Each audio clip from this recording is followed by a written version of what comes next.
بسم الله الرحمن الرحيم. السلام عليكم ورحمة الله وبركاته.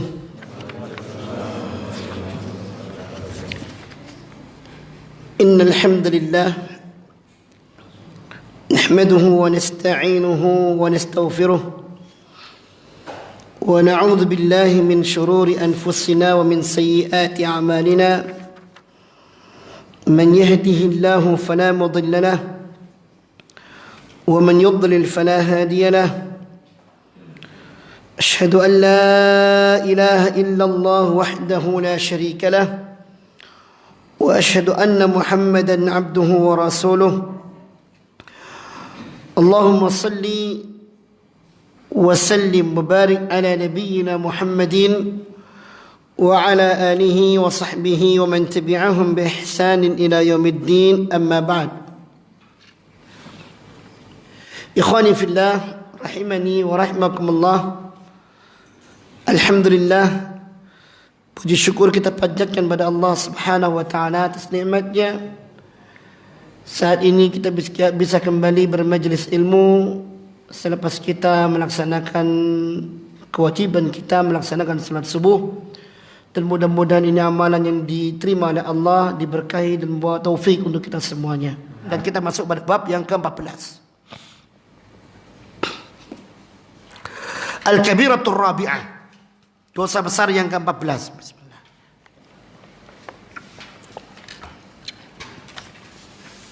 Syurbul khamri wa illam yaskur minhu.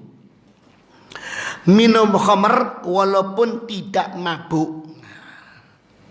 Jangan dikira khamr yang haram itu kalau orangnya mabuk. Yang penting kan waras, Cak. Kak tiling kok nindak. Iya. Keliru, Cak. Sampean tiling, tahu tilingnya? Bahasa saya itu tiling. Enggak tahu di sini apa? Teler ya. Iya. Nek sampean bedakan ya teler bukan teler. Ya. Kalau sampean teler mabuk ya enggak. Teler atau enggak teler, khamr yang diminum itu membawa dosa. Jangan salah, kalau es teler itu enak. Ya, dan es teler bukan khamr. Baik.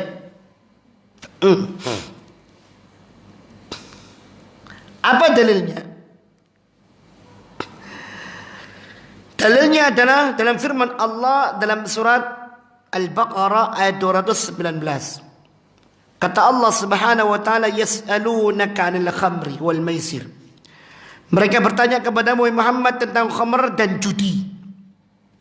Qul fihima ithmun kabir.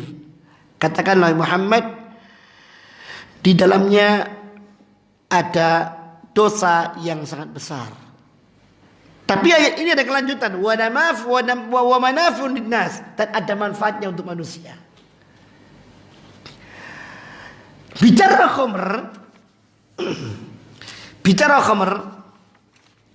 khamr ini sebenarnya di dalam Islam memiliki tahapan. Ya. Tahapan ketika dia tidak diharamkan oleh Allah Subhanahu wa taala, dan memang masyarakat jahiliyah, masyarakat di mana Rasulullah sallallahu alaihi wasallam itu diutus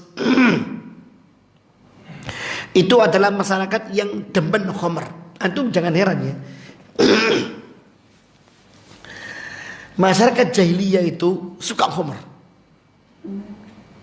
Suka khamr mereka.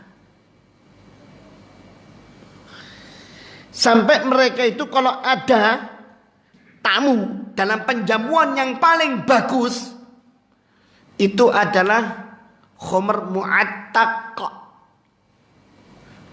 Khamr mu'attaq itu khamr yang usianya lama. Bahasa kita apa?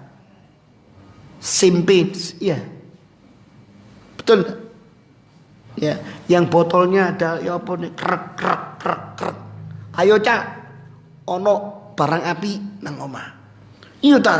Wah, aku tiba no tuku umure wis 100 tahun. Berarti dia dibuat sudah 100 tahun yang lalu. Semakin lama semakin nikmat.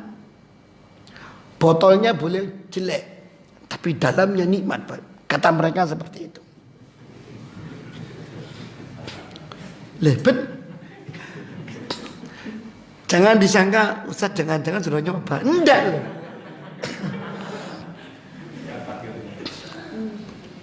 Tapi melihat kebiasaan mereka kan seperti itu. Beli dilihat dulu. Tahun sekian, wah tepat ini. Ya. Kalau yang baru-baru ya rasanya baru-baru aja. Ya, kayak kita buat sendiri.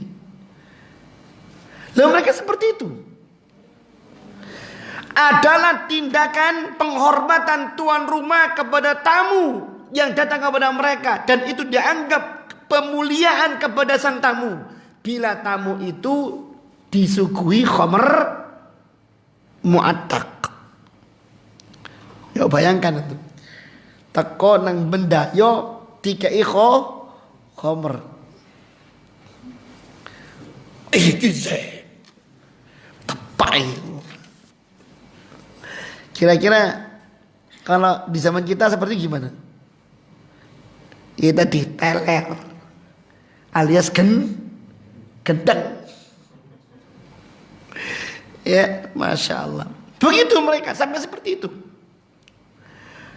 Cara pandang penghormatannya sampai seperti itu. Dan itu juga terjadi di zaman sekarang bagi orang-orang di luar Islam. Bagi orang-orang di luar Islam itu juga cara pandangnya mereka. Dunia barat atau orang-orang selain mereka, ya. Seperti itu cara pandangnya. Lihat indahnya Islam. Diharamkan karena merusak. Karena merusak. Kalau kita lihat ya perjalanan pengharaman khamr itu ada 4 perjalanan, 4 tahap. Pertama, ibahatu annallaha abahahu lil ibad ibahatan thayyibah. Dalam surah An-Nahl ayat 67. Allah Subhanahu wa taala membolehkan kepada manusia khamr ini. Ya, abahahu lil ibad ibahatan thayyibah. Allah membolehkan minum khamr kepada manusia. Ini perjalanan pertamanya. Karena awal-awal syariat turun. Boleh. Bahkan pembolehannya itu dengan cara yang baik. Kata Allah Subhanahu wa taala, "Wa min thamaratin nakhil wal a'nabi tattakhiduna minhu sakaran wa rizqan hasana." Dan di antara buah korma ya, serta anggur itu adalah manfaatnya engkau menjadikannya sebagai minuman khamr dan rezeki yang baik. Ini pujian Allah kepada khamr itu. Ya. Bukankah Allah telah menanamkan memberikan kepada kalian buah anggur? Bukankah Allah telah memberikan kepada kalian buah korma? Dan dari itu kalian mendapatkan rezeki dan minuman yang menyenangkan buat kalian. Ada pengharaman enggak di sini? Enggak. Ya, ayat ini mendorong mereka untuk bersyukur. Iya. Ya, sebenarnya poinnya bukan itu. Titik poinnya Allah mengatakan mereka telah diberi rezeki oleh Allah berupa anggur dan korma. Dan Allah belum mengharamkan hasil pembuatan dari keduanya berupa khamr, belum mengharamkan. Allah memuji adanya rezeki di situ. Selesai. Kemudian al-marhalatus tsaniyah.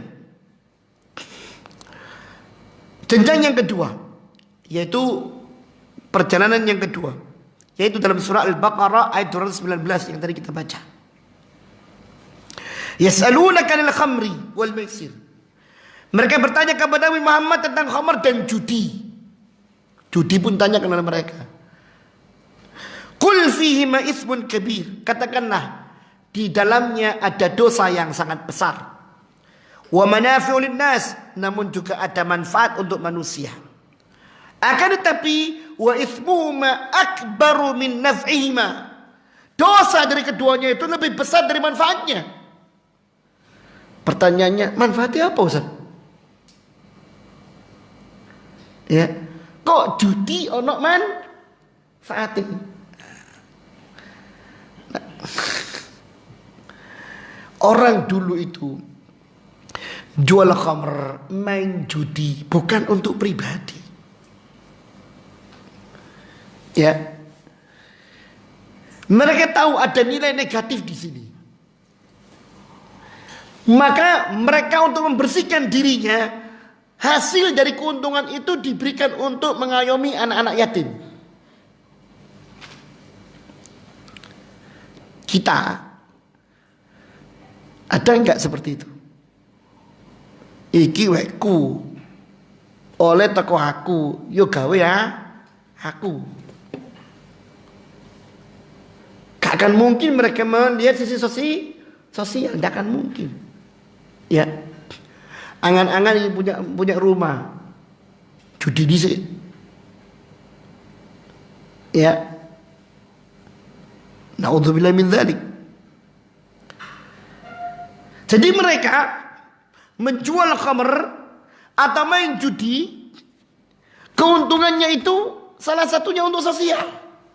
Makanya Allah mengatakan manafi'un linnas, ada manfaatnya untuk manusia. Loh, iki loh masa salah. Sekarang kan seperti itu. Iki loh masa salah. Masa ini salah? Loh ini loh ada sosialnya. Makanya muncul ayatnya yas'alunaka 'anil khamri. Mereka bertanya kepada Muhammad tentang khamr. Katakanlah, fihi ma itsmun kabir. Pada keduanya ada dosa yang sangat besar. Walaupun juga ada manfaatnya untuk manusia, tapi dosanya lebih besar daripada manfaatnya. Ya. Dijelaskan dua-duanya oleh Allah Subhanahu wa taala. Iki loh, ini loh ketetapannya seperti ini. Awalnya dipuji, sekarang kemudian dilihat, disebutkan adanya jarak agar mereka hati-hati. Ya, ada hati-hati. Makanya sebelum-sebelumnya pun mereka ini orang-orang jahiliyah sebelum datangnya Islam, ketika mereka membangun Ka'bah, Ka'bah itu pernah hancur, diserang badai banjir. Akhirnya mereka membangun lagi dari pondasinya yang masih utuh. Antum tahu apa yang mereka omongkan? Mereka mengatakan kepada kalangan mereka sendiri, para pemimpin-pemimpinnya itu, ambilkan dari harta kalian yang halal, jangan diambilkan dari harta kalian yang haram. Jadi mereka nggak menyumbangkan uang mereka untuk apa? Untuk Ka'bah ini dari uang jual khamr, dari judi, enggak. Dari hasil keringat mereka sendiri, dari niaga yang mereka dapatkan keuntungannya. Sampai seperti itu padahal belum datang Islam. Belum datang Islam. Ustaz, kok ngerti mereka? Sisa-sisa ajaran Nabi Allah Ibrahim. Toh mereka juga merasakan ibadah haji. Sehingga Ka'bah itu benar-benar agung di kalangan Jazirah Arabia. Ya. Nah, bersamaan dengan itu ketika munculnya Islam mulai disinggung yang namanya khamar ini. Dari dipuji tentang asal muasalnya, buah-buahnya, kemudian disebutkan toh di situ ada rezeki, kemudian disebutkan lagi memang ada dosanya, walaupun ada manfaatnya sedikit, tapi dosanya jauh lebih besar. Mulai ada cara. Kemudian al-marhalatus sadisa, yaitu perjalanan yang ketiga. Qala Allah Ta'ala, Allah sebenarnya berfirman tentang khamr ini. Dalam surah An-Nisa ayat 83. Ya ayyuhalladzina amanu la taqrabus salata wa antum sukara hatta ta'lamu ma taqulun. Hai orang-orang yang beriman, jangan kalian mendekati salat dalam keadaan mabuk hingga kalian benar-benar memahami apa yang kalian baca. Mau minum? Bentar lagi azan. Tampak minum, bikin teler. Waduh, enggak lah. Kenapa? Mau Salat. Lihat cara Allah yang sangat mulia ini. Sehingga bisa dipastikan mereka sudah mulai menjauhi. Paling-paling kober ngombeneku mari Isa. Mari ngombe turu. Iku. Ya. Selain itu kami bilang mari ini sholat. Ya. Masa sholat gini bering ini? Kan tidak mungkin. Ya. Mulai semakin dijauhkan oleh Allah Ta'ala. Ya. Walaupun mereka ini masih tetap minum. Orang-orang yang kuat habis berapa botol tetap minum. Ya. Tetap minum mereka. Dan itu di kalangan para sahabat banyak. Kan yang penting gak mabuk toh. Minum mereka. Oh, kemampuan saya 2 botol gak mabuk. Masuk botol ketiga sudah mulai pening. Ndelok ngene bayang-bayang wong. 2 mereka. Ya. Nah, sehingga pelarangannya mereka kalau sudah mendekati waktu sholat mereka gak berani. Ngukur mereka. Ini waktunya dengan sholat masih jauh. Ya bismillah. Seperti itu.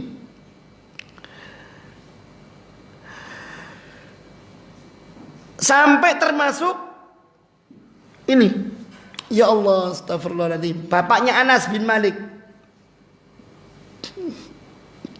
Anas bin Malik itu membantunya Rasulullah SAW. Siapa namanya ya Allah lupa saya.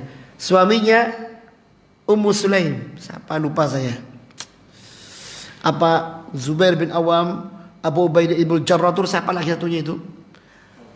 Talha, ya Talha, betul barakallahu fiik. Talha bin Zubair. Manggon di rumahnya Ummu Sulaim. Rumahnya Anas bin Malik. Yuk, nang omah, lapo? Wis ana khamr api. Zen minum khamr. Anas ngeladeni. Minum lagi.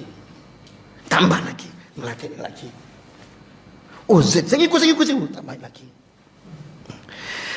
Dilalah di saat pesta khamr seperti ini muncul ayat pengharaman. Apa ayatnya? Yaitu di dalam surat Al-Maidah ayat 90. Kata Allah Subhanahu wa taala, "Ya ayyuhalladzina amanu, innamal khamru wal maisiru wal ansabu wal azlamu rijsun min amali syaitan fajtanibu la'allakum tuflihun." Hai orang-orang yang beriman, sesungguhnya khamr, judi, ya, memberikan persembahan pada berhala dan mengundi nasib adalah perbuatan rijsun, najis, min amali syaitan. Itu semuanya termasuk perbuatan syaitan. Fajtanibu, tinggalkan, la'allakum tuflihun, agar kalian benar-benar menjadi orang-orang yang beruntung. Gempar ayat ini, Pak. Gempar ayat ini. Dajjal Madinah bihadzal ayat. Betul-betul gempar Madinah dengan ayat ini. Ketika ayat ini turun, beleng, semua orang melari ke lorong-lorong kota Madinah meneriakkan ayat ini. Ala innamal khamru qad hurrimat. Ala innamal khamru qad hurrimat. Hati-hati, khamr sudah diharamkan. Khamr sudah diharamkan. Ribut semuanya. Kata mereka yang lagi pesta itu, Anas, ada apa di luar kok ribut? Kau tengok ada apa? Lek khamr, minum dulu ini. Ya, keluar Anas ini. Gak lama balik. Beritanya apa? Innamal khamru qad hurrimat. Khamr sudah diharamkan. Kaget ini. Dibacakan oleh Anas ayat-ayatnya. Lagi minum. Terakhir ya, enggak ada. Ya. Minum ini yang di mulut dikeluarkan. Ya. Yang di tangan dilemparkan. Ya. Mereka ini sahabat mengatakan pada Anas, hancurkan itu gentong-gentong ini di luar. Iman, Pak.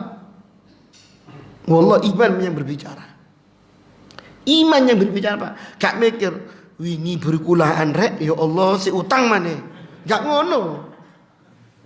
Enggak. Awet dia kan enggak. Ya. Kasihan aspek sosialnya, aspek ekonominya. La ilaha illallah. Zina ya zina, haram uangnya. Tutup itu lokalisasi. Ya, aspek sosialnya. Ya nanti tutup. Ya. Tutup. Kita kan enggak, kita enggak bicara iman gitu misalnya. Seakan-akan Allah itu pelit, enggak menjamin rezekinya orang. Lho dan sampean tutup iku lho ya apa rezeki ini? Ya. Inilah iman para jemaah. Orang kalau sudah beriman, wallahi, tantangan apapun dihadapi. Ya, fakir dihadapi. Kita mendengar mereka hijrah dari kota Mekah ke kota Madinah. Cuma baca. Tapi perasaan kita, bayangan kita, jiwa kita nggak menyatu dengan jiwa mereka. Aduh, bayangkan. Meninggalkan harta mereka, meninggalkan rumah mereka. Ya, pergi kota Madinah dengan bekal seadanya, bahkan bekalnya nggak dibawa. Perginya bukan terang-terangan, sembunyi-sembunyi. Berjalan bukan dengan naik onta loh, bukan dengan kuda loh. Berjalan mengendap-endap supaya nggak tertangkap oleh mata-mata yang disebar. Mengendap-endap, menyeberangi gurun, tidak ada tempat naungan, tidak ada pada hijau-hijauan. Tantangannya mati kehausan atau kelaparan. Iman, Pak.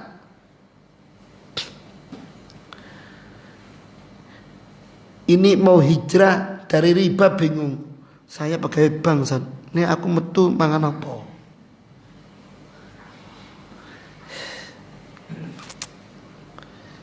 Ustadz enak rek ngomong tok rek. Ya aku cuma ngingetno loh. Astagfirullahaladzim. Aku cuma ingatno, alhamdulillah gitu. Ada peringatan. Ya. Makanya panggilannya itu ya ayyuhalladzina amanu, hai orang-orang yang beriman. Artinya kalau engkau beriman jalankan ini. Dan memang perintah ini hanya bisa dijalankan oleh orang-orang yang beriman. Makanya khusus. Sehingga apapun resikonya dijalankan. Inilah dia perjalanan khamr itu. Dari mulai diperbolehkan, kemudian diberi jarak oleh Allah Subhanahu wa taala agar umat ini semakin menjauhinya, sampai kemudian diharamkan mutlak. Blek, sudah wis berhenti. Tidak ada home industry khamr. Ya, tidak ada lagi penjualan khamr, tidak ada lagi pesta khamr, tidak ada. Tidak ada lagi pemanfaatan unsur dari korma atau gandum atau anggur untuk produksi khamr, tidak ada. Tidak ada. Ya. Pertanyaannya, kenapa diharamkan?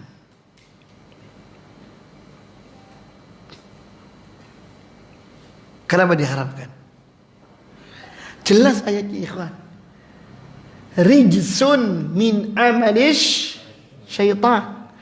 Dia adalah barang yang najis dan dia perbuatan syaitan.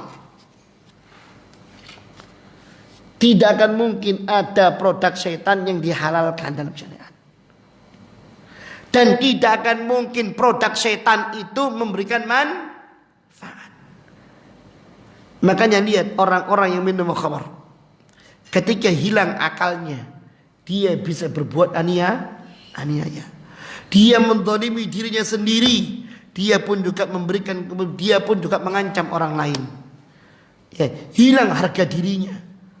Ya, geletak pinggir jalan, geletak pinggir sawah, ya. Geletak apa? Naudzubillah min dzalik. Ya. Bayangkan, dia punya istana, dia punya rumah, dia punya keluarga, ternyata tidur di pinggir jalan. Di mana harga dirinya? Bagi wanita-wanitanya, ya, dia akan jadi korban. Naudzubillah min dzalik. Ya. Bahkan dikatakan khamr itu adalah ummul khaba'ith. biang kerok dari segala keburukan. Naudzubillah tsumma naudzubillah.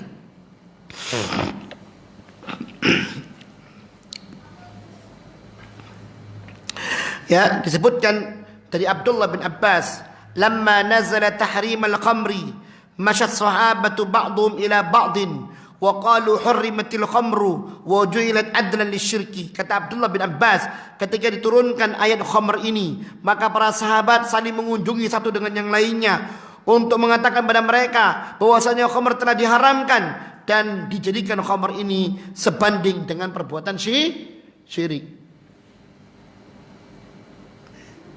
Coba. Mereka berhijrah dari kesyirikan menuju keimanan, menuju tauhid.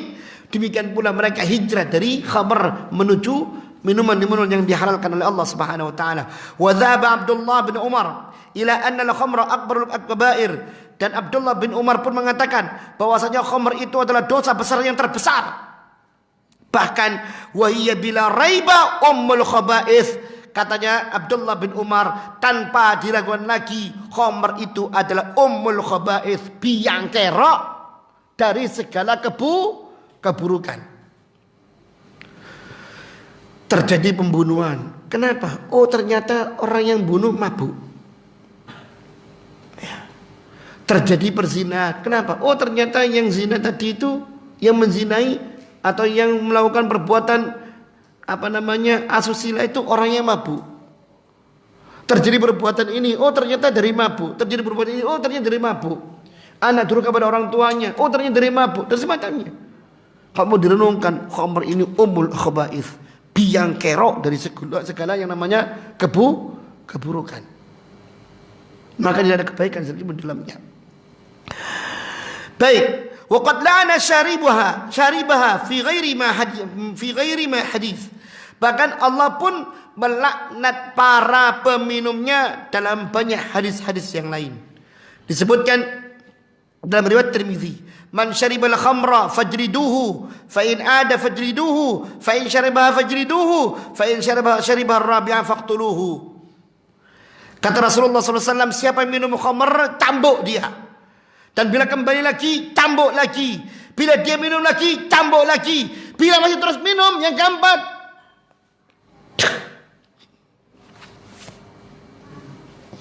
potong lehernya. Potong lehernya. Dablak. Ya. Astagfirullahaladzim. Disebutkan mulai dari Amr bin Harith. Haddatsani Amr bin Shu'aib an abihi an Abdullah bin Amr an Rasulullah sallallahu alaihi wasallam qala man taraka as-salata sakran marratan wahidatan faka'annama kanat lahu ad-dunya wa ma 'alayha fasalabaha.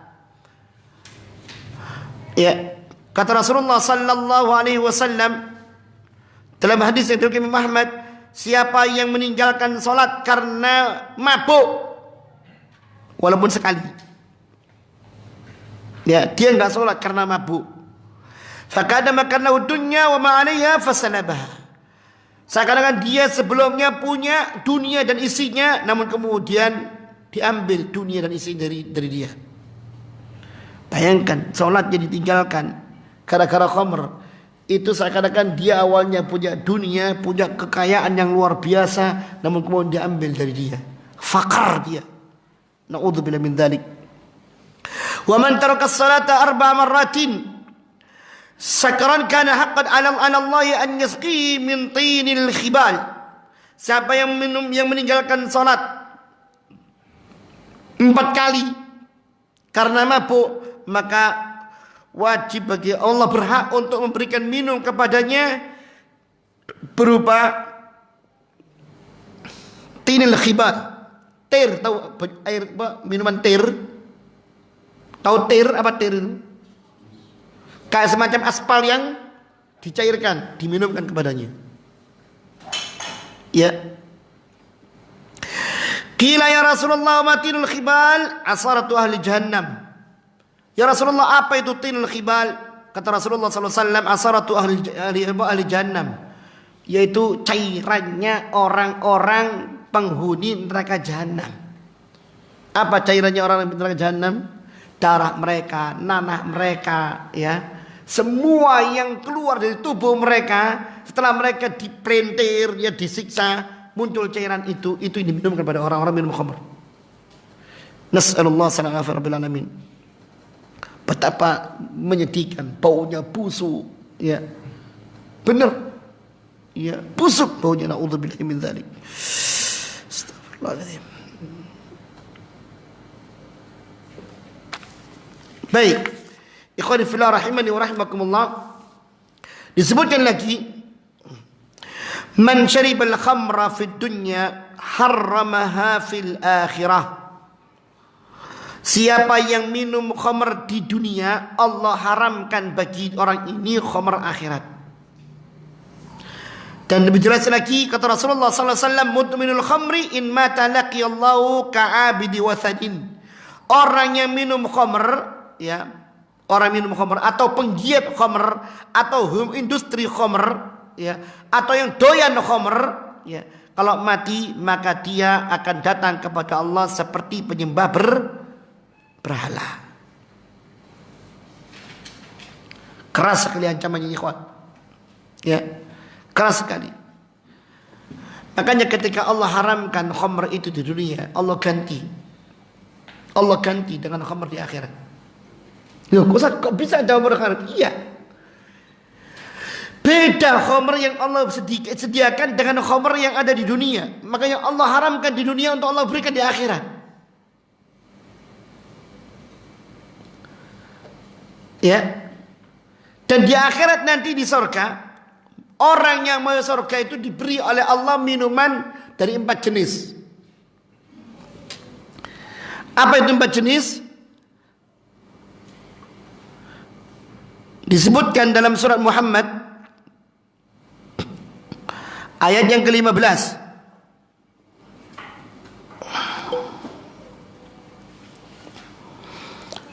Kata Allah Subhanahu wa taala, "Mathalul jannati allati wu'idal muttaqun." Perumpamaan surga yang Allah berikan kepada orang-orang yang bertakwa. Fiha anhar. Di dalamnya ada banyak sungai-sungai. Apa bentuknya sungai-sungai ini? Min ma'in ghairi asin.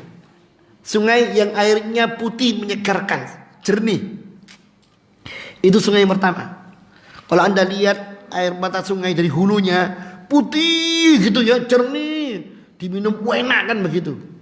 Segerek kan begitu. Enak. Di surga ada lagi. Lebih menyegarkan.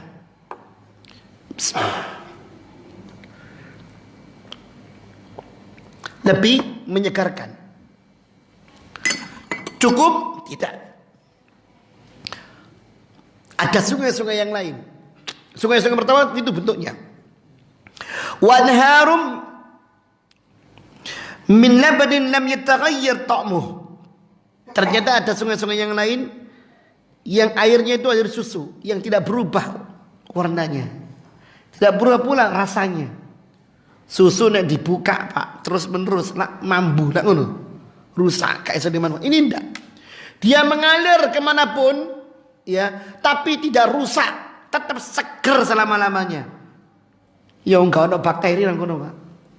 Enggak ada bakteri masuk surga. Ya, Pak loro wong kono. Enggak ada virus, enggak ada. Ya.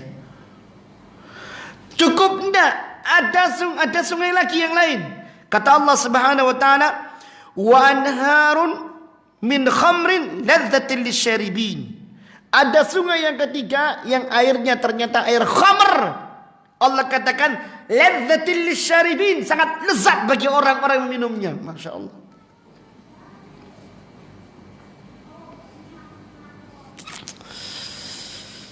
Ya enak ya jadi. Makanya walaupun Anda mengatakan itu enak, tahan. Allah mengharamkan. Man taraka syai'an lillah awwadallahu khairan minhu. Siapa yang meninggalkan sesuatu karena Allah, Allah ganti dengan lebih baik. Ya. Orang yang meninggalkan khamar dunia, Allah ganti dengan khamar akhirat. Orang yang meninggalkan perbuatan zina, Allah ganti dengan bidadari surga. Sa ayu-ayu deka. Kalau apa-apa dibandingkan dengan dibandingkan dengan bidadari surga dan semacamnya. Ya. Apakah cukup air itu? Tidak. Allah katakan lagi, wa anharum min asalin musaffa. Di sana ada sungai-sungai yang ternyata airnya adalah madu yang murni. Mengalir Pak madu Pak. Tinggal pilih. Ya, tinggal pilih. Dan subhanallah, kata Syekh Muhammad bin Shalih Al-Utsaimin, antum jangan salah tentang sungai-sungai surga itu. Sungai yang kita pahami itu sungai pasti dia membutuhkan cekungan untuk supaya berada dalam alirannya, betul? Supaya nggak tumpah ke kanan kemari. Sungai di surga tidak. Dia tidak butuh cekungan agar dia nggak tumpah ke sana kemari. Ya, dengan berbagai macam ayat dan hadis-hadis Rasulullah SAW beliau gambarkan bahwasanya sungai di surga itu dia mengalir kemana arah yang diinginkan oleh penghuni surga. Makanya nggak heran gambarannya gimana ya? Mereka duduk di atas dipan-dipan mereka, bisa mengambil buah-buahan, bisa mendatangkan daging yang mereka inginkan, bahkan bisa minum dari sungai-sungai yang mengalir di bawah mereka. Sungai-sungai yang mengalir di bawah mereka. Mosok kasur nunggunya ndukure kali. Gak bisa digambarkan Pak, gak bisa. Ya, gak bisa digambarkan. Itu keindahan yang luar biasa yang belum pernah dijangkau oleh akal pikiran manusia. Sak pinter insinyur kelas dunia yang mampu memberikan dunia fantastis di dunia belum mampu bisa menggambarkan keindahan surga. Karena Rasulullah mengatakan, "Ma la 'ainun ra'at wa la udhun sami'at wa la khatara 'ala bali bashar." Belum pernah ada mata yang mandang, belum pernah terdengar telinga, dan belum pernah terlintas dalam benak manusia tentang keindahan surga itu. Belum pernah. Makanya kata Syekh Utsaimin, dia mengalir kemana yang diinginkan oleh penghuni surga. Ke sini, ke sini. Bayangkan, tempatnya mungkin jauh, dia tinggal begini saja. Ternyata air itu datang. Kemana apa yang diinginkan oleh penghuni surga itu? Subhanallah. Allah yang menjadikannya seperti itu. Barakallahu fikum. Subhanakallahumma wa bihamdika asyhadu an la ilaha illa anta astaghfiruka wa atubu ilaik. Wa sallallahu nabiyana Muhammadin wa ala alihi wasallam. Assalamualaikum warahmatullahi wabarakatuh.